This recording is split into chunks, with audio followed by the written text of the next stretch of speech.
고등학교 1학년 때 수학 선생님은 수학은 머리가 아니라 손으로 푼다 라고 항상 강조하셨습니다. 문제에 펜을 대고 땅꾼이 뱀을 찾듯이 이리저리 헤집다 보면 답으로 가는 길이 열리기도 하죠. 그러니까 멍하니 있지 말고 공식을 써보든 도형의 보조선을 긋든 농부처럼 부지런히 펜을 놀리는 것이 수학을 잘하는 비결 중에 하나라는 겁니다. 소설가 김영하 씨는 강연에서 이런 이야기를 했습니다. 소설가의 뇌는 손가락 끝에 있다. 공상만 하고 앉아있어서는 글이 전개되지 않습니다. 일단 자리에 앉아 키보드를 두들겨야 소설도 술술 풀리죠. 게다가 신기하게도 키보드를 멈추면 생각도 거기서 딱 멈춥니다.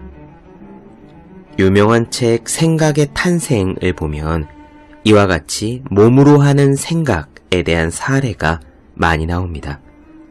피아니스트들은 음표를 근육으로 기억한대요. 건반 위에 손을 올려놓으면 손가락이 기억한 대로 알아서 움직인다고 합니다. 배우들이 과거에 했던 표정 연기를 그대로 재현할 때에도 마찬가지고요. 무용수들이 음악에 저절로 몸을 움직이는 것도 같은 이치라고 합니다. 우리에게도 몸으로 생각하는 능력이 잠재되어 있을 겁니다. 한번 여러분의 몸에게 기회를 주어 보십시오. 글을 소리내어 읽고 손가락으로 키보드를 두드리고 열심히 펜을 놀려보는 겁니다. 여러분도 어쩌면 몸으로 공부하는 사람일 수도 있습니다. 여러분에게 꼭 맞는 공부법이 거기 있을지도 모릅니다. 365 공비타민 몸으로 공부하는 사람의 한 대목으로 시작합니다.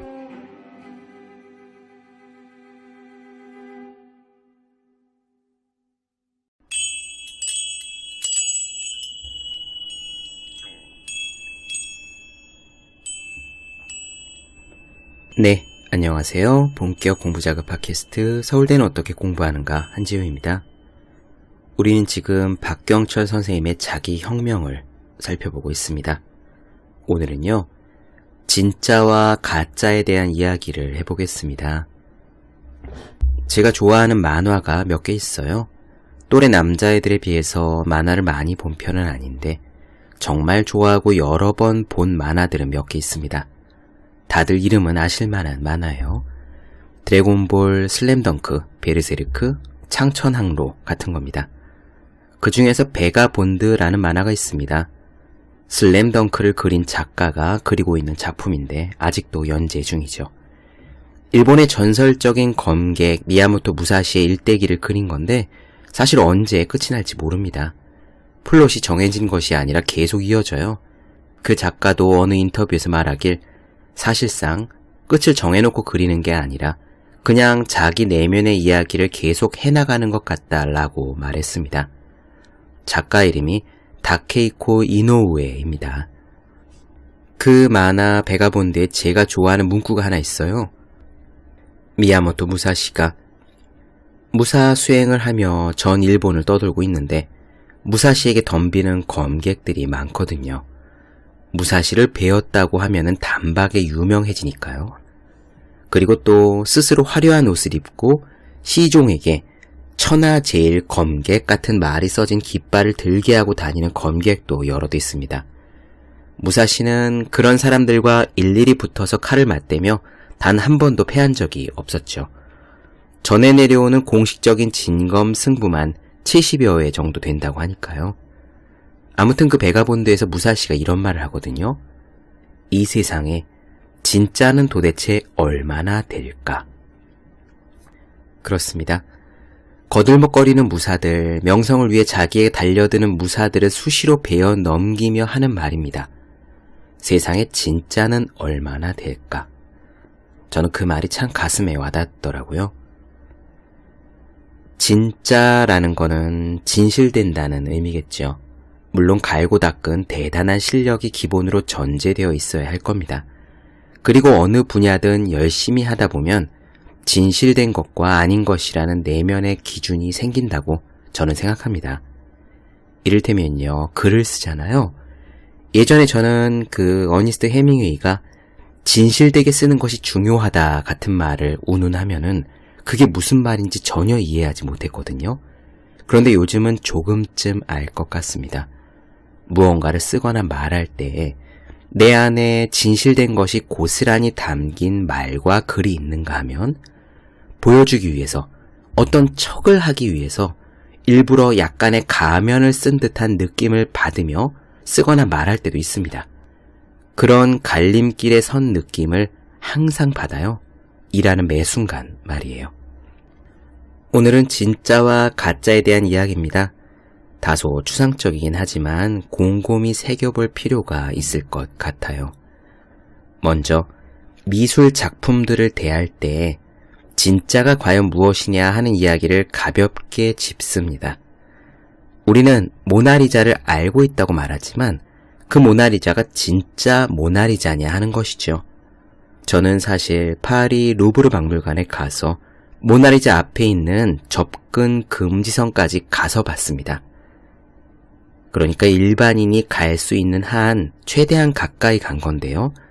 그 자리까지 가는데도 5분이 훨씬 넘게 걸렸습니다. 모나리자 앞에 사람들이 빽빽하기 때문이에요. 하지만 정작 그 앞에 가서는 모나리자를 제대로 볼 시간이 없습니다. 장담컨대 1분도 안 되죠. 뒤에서 사람들이 계속 기다리고 있기 때문에 바로 비켜야 해요. 그래서 정말 대부분의 사람들이 꾸역꾸역 모나리자 앞까지 밀려가서 거기서 모나리자를 찍고 모나리자와 자신의 인증샷을 찍고는 빠져나갑니다. 모나리자 그림 앞에는 출근길 만원 지하철처럼 사람이 많아요. 그래서 모나리자 전문 소매치기가 있다고 할 정도였거든요. 그렇다면은 우리가 본 모나리자가 진짜 모나리자일까요? 우리가 모나리자를 보았다고 말할 수 있을까요? 그러면서 박경철 선생님은요, 창의성에 대한 이야기로 이어갑니다. 천재성이라는 것은 엄청난 것이고 보통 사람들이 접근하기 힘든 것이 돼 창의성은 누구나 훈련을 통해 닿을 수 있는 거라고 말이죠. 저는 이 말에 100% 동의합니다. 창의성을 다룬 책들에서도요, 똑같이 말하고요. 얼마 전에 나눠드린 탤런트 코드에서도 그랬습니다. 그러니까 일반적인 상식은 천재성, 창의성은 타고나는 거다 이렇게 얘기를 하지만 실제 연구를 해본 사람들은 그렇게 말하지 않는다는 거예요. 아마 생물학 연구, 뇌과학 연구가 많이 진행될수록 제가 말씀드리는 이 부분이 더 명백해질 거라고 생각하고 기대합니다. 그러면 어떻게 해야 창의성이 나오느냐? 그 부분에서 진짜와 가짜의 구분이 유용합니다. 진짜 경험을 해야 창의성이 나오죠. 모나리자 앞에서 인증샷을 찍는 식으로는 진짜 경험이라고 할 수 없습니다.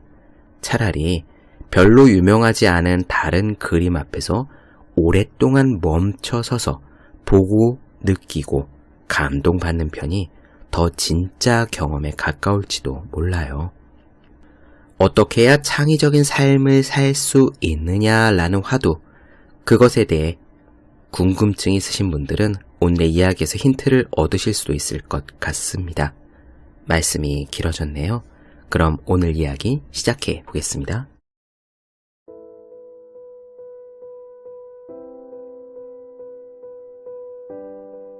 미켈란젤로의 천지창조나 레오나르도 다빈치의 모나리자와 같은 그림들은 미술이 아니다. 미술의 문외한인 여러분에게 누군가 이렇게 말한다면 여러분은 분명 그가 여러분을 조롱한다고 여길 것이다. 아무리 미술의 문외한이라도 모나리자나 천지창조 정도는 이미 수십 번도 더 보았을 테고 그 작품의 위대성 역시 익히 알고 있을 테니까 말이다. 그런데 여기서 몇 가지 문제가 발생한다. 첫째, 우리가 진짜 모나리자를 본 적이 있느냐는 거다. 프랑스를 직접 다녀온 사람을 제외하면 사실 우리 기억에 있는 모나리자는 원본 그림을 사실에 가깝게 찍은 사진 이미지에 불과할 뿐이다. 둘째, 실제 본 적도 없으면서 우리가 모나리자의 절묘한 미소에 감동하는 이유는 우리의 영감이 그림과 일치해서가 아니라 모나리자에 대한 설명과 해설을 수없이 들어서 생긴 일종의 학습 효과 때문이다. 그렇다면 진짜 루브르 박물관이나 시스티나 성당에 가서 모나리자와 천지창조를 직접 보고 올 기회가 생겼다고 하자. 그림을 보는 순간 깊이 감동받아 가슴이 떨릴 수 있지만 그건 역시 위대하다고 알려진 미술 작품을 직접 알현한 것에 대한 순진한 흥분일 가능성이 크다. 이 이야기가 약간 혼란스럽다면 이번에는 빌렌도르프의 비너스나 이집트 기자에 있는 피라미드를 생각해보자. 보통 미술사나 예술사 혹은 문화사에서 가장 먼저 접하는 작품은 바로 빌렌도르프의 비너스이다. 알다시피 이 조각은 원시시대에 다산의 상징으로 만들어진 거칠고 뚱뚱한 여인상이다. 그런데 거기다가 비너스라는 이름을 붙이고 투박한 돌덩어리에 불과한 그것에 질방미라는 고급스런 미적 성질을 부여한 것은 후세 사람들이다. 물론 다산을 기원하는 모습이라는 해석 역시 후대의 것이다. 그럼 기자의 피라미드는 어떨까? 고대 이집트인들에게 피라미드란 조형성을 드러내고자 제작한 미술 작품이 아니라 귀신이 돌아오고 싶을 때까지 파라오의 육신을 보존하는 거대한 돌무덤이었다. 그러나 우리는 과거의 것들에 본래의 목적과 다른 의미를 부여하고 그것을 미술이라고 여긴다. 고고학적인 가치와 미적인 가치를 혼동하는 것이다. 이렇게 진짜와 가짜가 뒤섞이는 현상, 우리가 진짜라고 알고 있지만 사실은 진짜가 아닌 그런 현상. 정작 예술에서만 이런 현상이 나타나는 것은 아니다. 삶도 그렇다. 사람들은 삶이 지향하는 가치를 잃어버리고 수단에 불과한 돈, 명예, 권력만이 목표가 되어버렸다. 대다수의 사람들은 생존이라는 당위를 목적으로 삼은 채 살아가고 시스템은 민주공화국을 외치고 있지만 이제는 어느새 민주나 공화국이라는 말의 의미조차 희미해진 지 오래다. 이런 가치혼란의 시대에 우리는 스스로 질문해야 한다. 나는 원본인가? 이미지인가? 복제물인가? 대체물인가? 창의성은 타고나는 재능이 아니다. 우리는 종종 창의성과 천재성을 오해한다. 6살 때 손가락이 건반 위를 날아다녔다는 모차르트처럼 천재성은 일정 분야에서 일반적인 범주를 뛰어넘는 능력을 타고났음을 뜻하는 말이다. 반면에 창의성은 선천적이건 후천적이건 간에 새로운 관계를 지각하거나 비범한 아이디어를 산출하거나 또는 전통적인 사고 유형에서 벗어나 새롭게 사고하는 능력이라고 사전에 나와 있다. 즉, 하늘 아래 새로운 것은 없다라는 관점에서 보면 기존의 것을 새롭게 해석하고 실마리를 찾아 조합하고 재창조하는 능력은 창의성에 가깝고 특정 분야에서 평균 이상의 뛰어난 성과를 거둘 수 있는 타고난 기초 능력이 큰 것은 천재성에 가깝다. 창의성은 타고난 재능이 아니라 새로운 물결을 만들고 시대를 선도하는 새로운 시각과 독특한 해석 능력을 가리키는 셈이다. 그런 측면에서 예술가의 영감은 창의성과 천재성을 동시에 갖춘 독특한 성격을 띠겠지만 일반인이 추구하는 창의성은 노력으로 얼마든지 키울 수 있는 개발의 대상이라고 할 수 있다.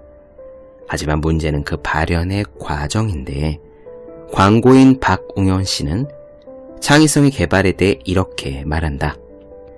실패하지 않는 사람은 아무것도 하지 않는 사람이에요. 우리는 어릴 때 수도 없이 넘어지면서 걷는데 천재가 되었다는 것을 잊지 말아야 합니다. 그 누구도 넘어지면서 일어나라는 명령에 따른 것이 아니었죠. 스스로 하려고 해서 이룬 일입니다. 실패를 하고도 다시 일어서는 사람들은 그 실패마저도 즐겁습니다. 성공에 한 걸음 더 다가갈 수 있는 무언가를 배운 기회였기 때문이에요. 에디슨 식으로 말하자면 천재란 2000번 실패해도 다시 시작하는 능력을 가진 사람이고 창의성은 2000번 실패한 뒤에 얻을 수 있는 빛과 같은 겁니다. 그렇다.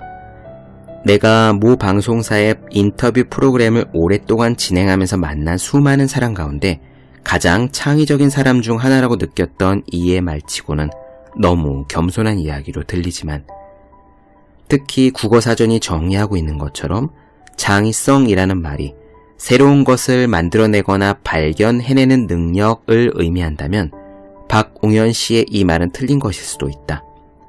하지만 나는 감히 국어사전의 뜻에 반대하고 박웅현 씨의 말을 지지한다.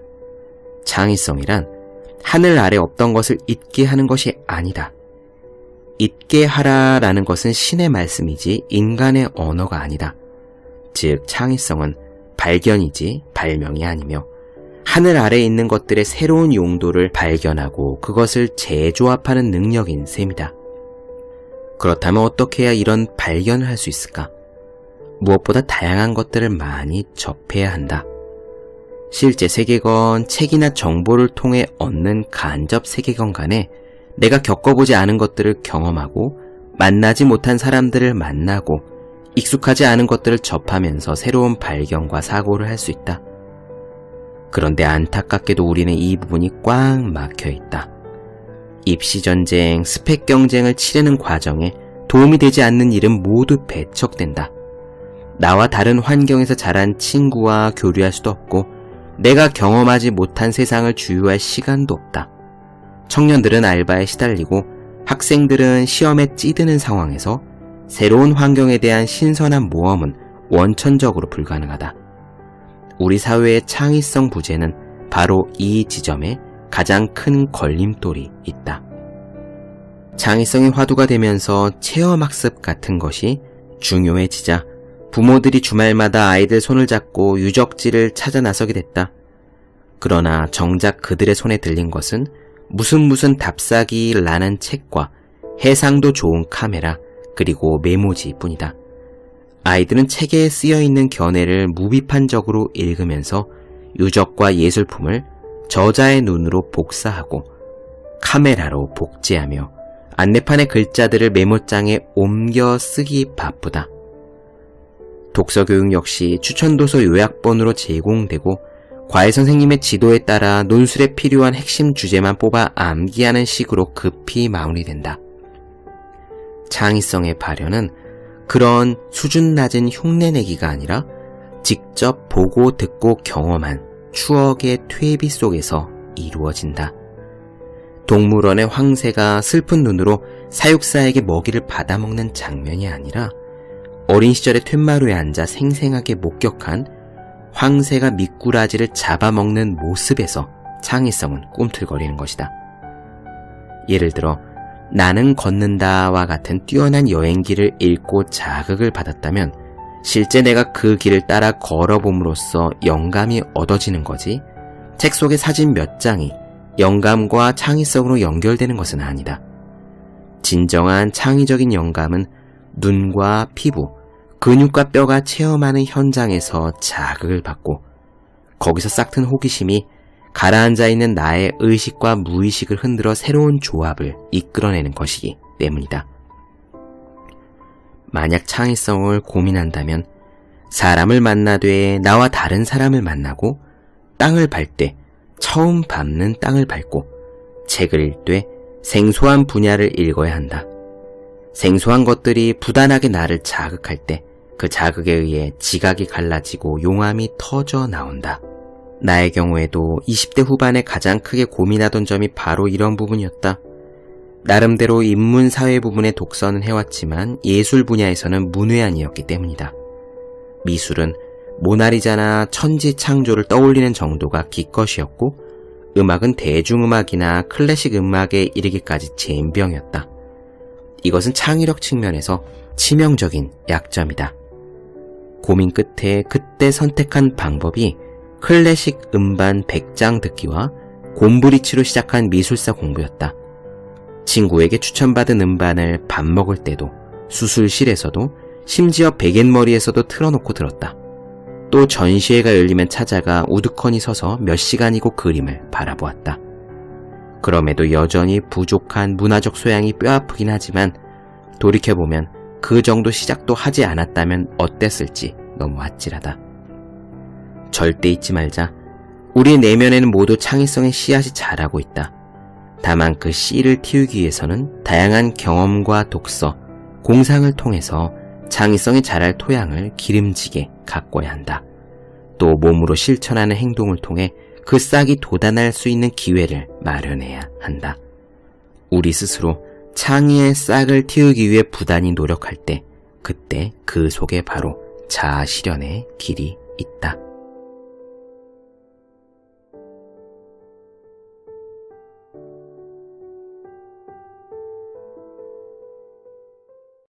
네, 본격 공부작업 팟캐스트 서울대는 어떻게 공부하는가 박경철 선생님의 자기혁명 나눠드렸습니다. 더 많은 이야기가 궁금하신 분들, 질문사항 있으신 분들은 제 네이버 블로그 어생의 즐거운 편지, 다음 카카오 브런치 한재우의 브런치, 인스타그램에서 해시태그 서울대는 어떻게 공부하는가, 또 유튜브에서 서울대는 어떻게 공부하는가 검색해주시면 좋겠습니다. 또 매일매일 공부하시는 분들, 여러분 주변에 매일매일 공부하시는 그분들을 위해서요, 하루 한 페이지씩 읽고 공부할 의지를 북돋는 책, 보기만 해도 공부하고 싶어지는 365 공비타민 선물해 주시면 좋겠습니다. 오늘 여기까지 할게요. 전 다음 시간에 뵙겠습니다. 여러분 모두 열심히 공부하십시오. 저도 열심히 하겠습니다.